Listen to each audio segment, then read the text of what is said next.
Shalom Bapak Ibu yang dikasih oleh Tuhan kita Yesus Kristus. Hari ini saya mau menyampaikan firman Tuhan mengenai tabut perjanjian. Yang ada di depan saya ini ada replikanya, ini punya gereja Bapak Ibu yang dikasih oleh Tuhan Yesus Kristus. Dan kita tahu Alkitab berkata di dalam Keluaran pasal yang ke-35 ayat 30, Alkitab berkata bahwa Tuhan yang memilih Bezaleel untuk membuat tabut perjanjian itu. Bezaleel bin Hur, dia adalah suku Yehuda, bukan suku Lewi.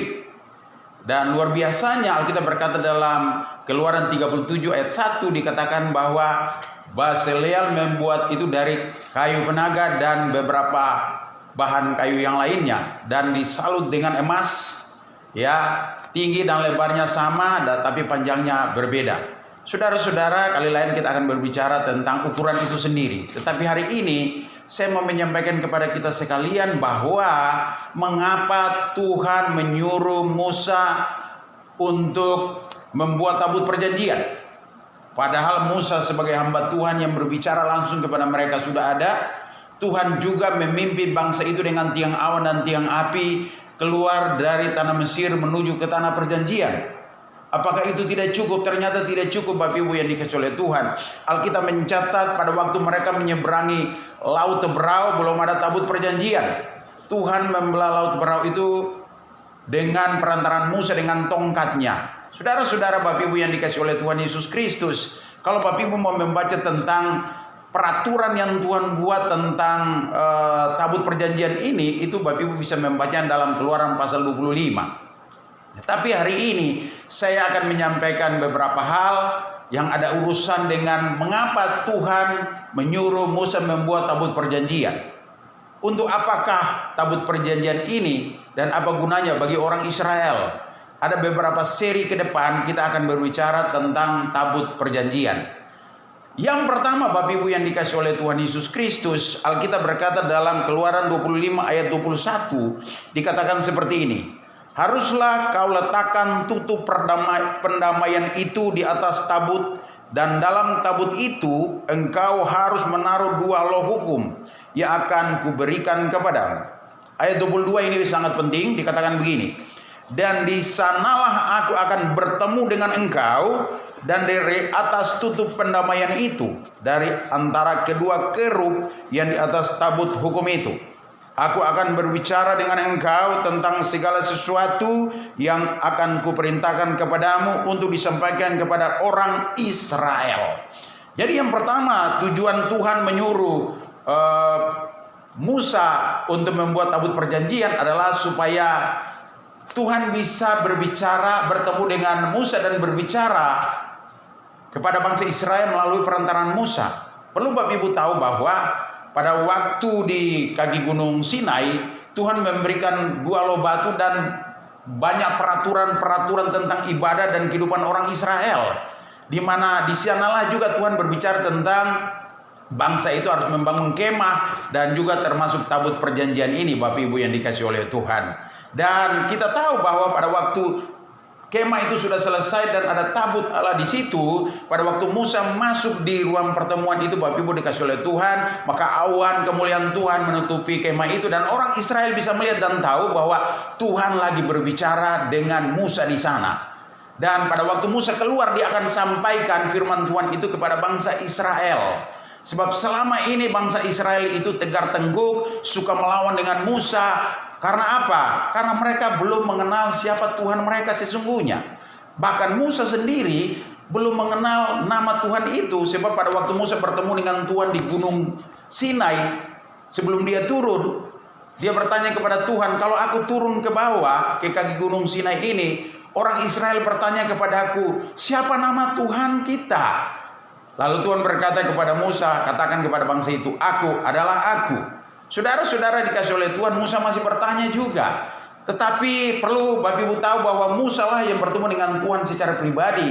Dan Musa bisa menceritakan itu kepada bangsa Israel. Tetapi mereka juga masih tegar tengkuk di dalam perjalanan.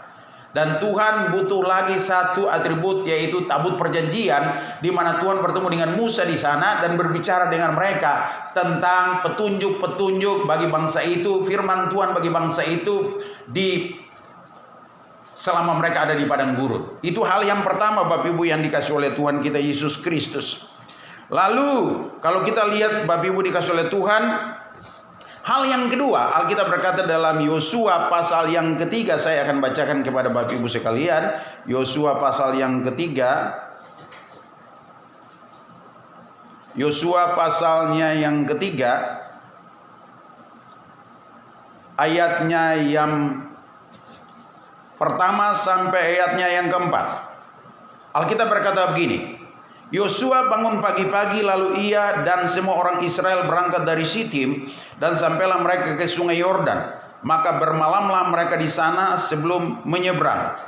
Setelah lewat 3 hari, para pengatur pasukan menjalani seluruh perkemahan dan memberi perintah kepada bangsa itu, katanya, dengar baik, segera sesudah kamu melihat tabut perjanjian Tuhan Allahmu yang diangkat para imam yang memang suku Lewi, maka kamu harus juga berangkat dari tempatmu dan mengikutinya. Hanya antara kamu dan tabut itu harus ada jarak kira-kira 2000 hasta panjangnya. Janganlah mendekatinya, maksudnya supaya kamu mengetahui jalan yang harus kamu tempuh, sebab jalan itu belum pernah kamu lalui dahulu. Saudara dikasih oleh Tuhan, untuk apa tabut perjanjian itu ada? Yang pertama tadi untuk bertemu dengan Musa dan berbicara kepada Musa, kepada bangsa Israel. Yang kedua menuntun bangsa itu di gurun. Saudara perlu tahu bahwa di gurun itu tidak gampang, penuh fata morgana. Bapak Ibu tidak bisa melewati dan balik ke tempat yang sama melalui telapak kaki atau jejaknya. Kenapa? Karena di sana kalau ada angin meniup di sana atau ada badai, maka jejak itu akan ditutup oleh gurun pasir, saudara-saudara. Itu sebabnya perlu dituntun. Dan gurun, saya beberapa kali ke gurun, yaitu melalui Mesir menuju ke tanah perjanjian, yaitu Israel, dengan bis. Saudara-saudara dikasih oleh Tuhan, kalau dari kota Kairo menuju ke Gunung Sinai dengan bis melewati Rafidim, maka itu butuh waktu 8 jam. Dan dari kaki Gunung Sinai, saudara-saudara dikasih oleh Tuhan, menuju Taba, yaitu kota terakhir perbatasan dengan Israel, dan masuk ke Elat, kota pertama perbatasan dengan Mesir, yaitu Elat, maka butuh 2,5 jam sampai 3 jam. Perlu Bapak Ibu yang dikasih oleh Tuhan tahu bahwa kalau tidak ada tabut, bangsa itu akan tersesat. Sebab kecenderungan orang-orang yang mengikuti rombongan itu adalah selalu ingin berbalik ke Mesir. Karena mereka pikir di sana ada daging, di sana ada lebih enak daripada hidup di gurun.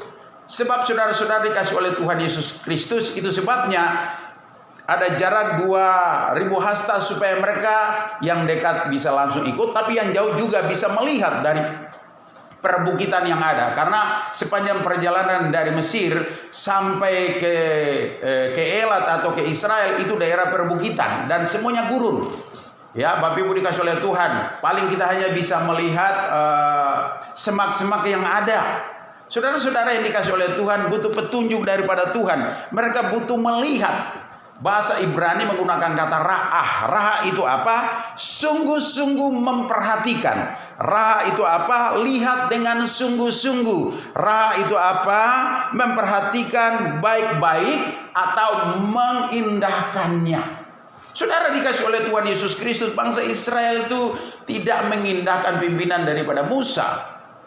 Ya, saudara-saudara, sekalipun Musa berbicara atas nama Tuhan, mereka tidak mengindahkan. Tetapi tabut inilah lambang kehadiran Tuhan, di mana dipikul oleh imam-imam Lewi, mereka berjalan di depan dan bangsa Israel mengikutinya, dan itu tidak boleh terputus. Kalau terputus dan yang sini tidak bisa mengikuti, mereka akan sesat. Itu sebabnya dikasih jarak 2000 hasta, supaya dari jauh pun masih bisa melihat imam-imam memikul tabut perjanjian ini, saudara-saudara. Itu sebabnya saudara-saudara dikasih oleh Tuhan, ada orang yang kalau mendengar saja firman sudah cukup, imannya sudah kuat. Tetapi ada juga yang butuh melihat supaya lengkaplah. Ada yang dengan telinga dia mendengar dan mata melihat. Dan bangsa Israel butuh itu, dia melihat. Hanya dengar apa kata Musa mereka tidak puas. Mereka dituntun dengan tiang aun dan tiang api juga, itu tidak puas mereka. Ternyata butuh tabut perjanjian sebagai lambang kehadiran Tuhan untuk menuntun bangsa itu. Itu sebabnya Bapak Ibu yang dikasih oleh Tuhan Yesus Kristus, Di perjanjian baru, Tuhan Yesus berkata begini, berbahagialah orang yang tidak melihat tetapi percaya. Pada waktu Thomas diberi kesaksian tentang kebangkitan Kristus, bahwa Yesus sudah bangkit, Thomas tidak percaya. Thomas berkata, kalau aku tidak mencucukkan jariku ini ke dalam lambung yang ditusuk oleh tombak itu, atau ke dalam tangan yang belum mempaku itu, aku tidak percaya. Lalu Tuhan Yesus berkata seperti saya katakan tadi, yaitu berbahagialah orang yang tidak melihat namun percaya. Saya mau beritahu kepada kita sekalian adalah, dengar apa kata Tuhan, bertemu dengan Tuhan secara pribadi, dan ikut tuntunan ilahi, tuntunan Tuhan. Kalau zaman sekarang ini tuntunan Roh Kudus di dalam perjalanan kehidupan kita. Tuhan memberkati Bapak Ibu sekalian. Diberkatilah orang yang bukan hanya menjadi pendengar, tapi menjadi pelaku firman Tuhan. Amin. Kulakukan perkara yang mustahil.